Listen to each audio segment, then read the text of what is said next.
بسم الله الرحمن الرحیم. سلام علیکم و رحمت الله. وقتی ما به کربلا نگاه میکنیم و به جریان عاشورا که از پیشینه‌ای داره و به سمت ما اومده، 3 مدل آدم رو ما تو کربلا میبینیم. یک مدل آدم مدل حق، مجسمه حق، امام حق ابا عبدالله الحسین علیه السلام که او همیشه با حق و حق همیشه با اوست. او شناخته شده، آشکار، دارای دعوت و غیر مجهول همه آن کسانی که در کربلا هستند ابا عبدالله الحسین رو به صورت کامل و جامع میشناسن. هیچکی نمیتونه بگه که من در روز عاشورا حسین ابن علی علیه السلام رو نشناختم و گول خوردم و فریب خوردم. امام حق، حتی خود سنان ابن انس ملعون که سر مطهر ابا عبدالله الحسین رو به نیزه زد، میگفت من سری رو دارم که خیر الناس ابن و خیر الناس امن. پدرش بهترین پدر و مادرش بهترین مادره. ناشناس نبود امام حق.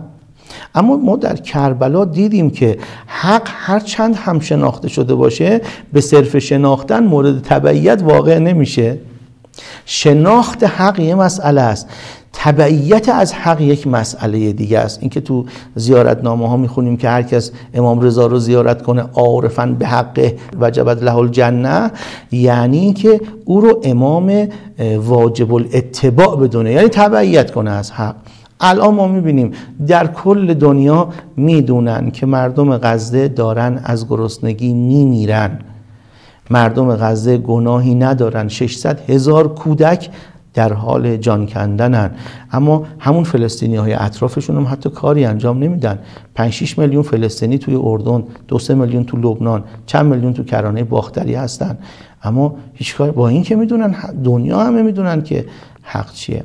پس یه مدل شخصیت حق شناخته شده، شسته رفته در کربلا حضور داره. در مقابل او جریان ظلمت، جریان باطل یزید و عبیدالله ابن زیاد علیهم اللعنه هست که اینها هم نماینده جناح باطل و ظلمت هستند.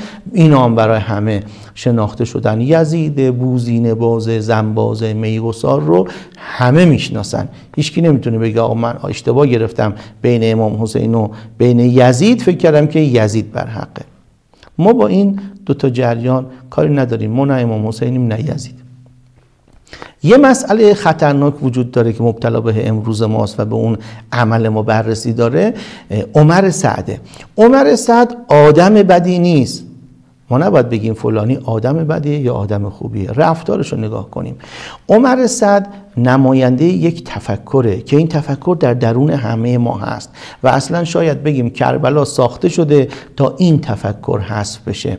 عمر سعد سر یک کلمه بدبخت شد، سر کلمه هم.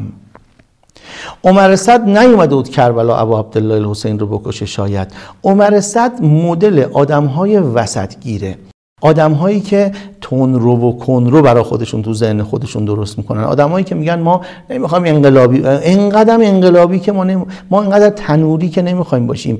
آقا میانه رو باشیم، وسط رو بگیریم. این وسط گیرها اتفاقا بدترین آدم ها هستن.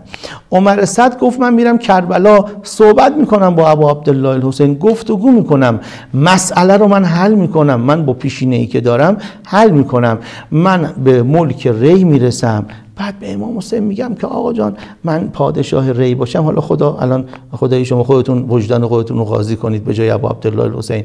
من عمر سعد که فامیل شما هستم، از بنی هاشمم، نمیدونم از قریشم، شما رو قبول دارم و دوست دارم، بیام بشم حاکم ایران بهتره یا عبیدالله زیاد یک حرومزاده‌ای مثل خودشو بکنه حاکم ایران؟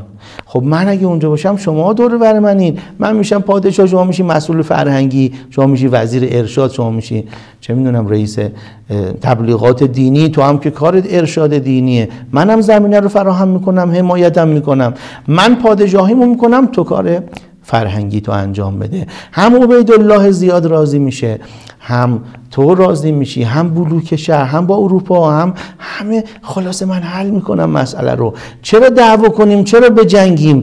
هم بدبخت کننده عمر سعد شد در دنیا و آخرت. و کربلا ساخته شده برای یا حسین و یا به سمت یزید.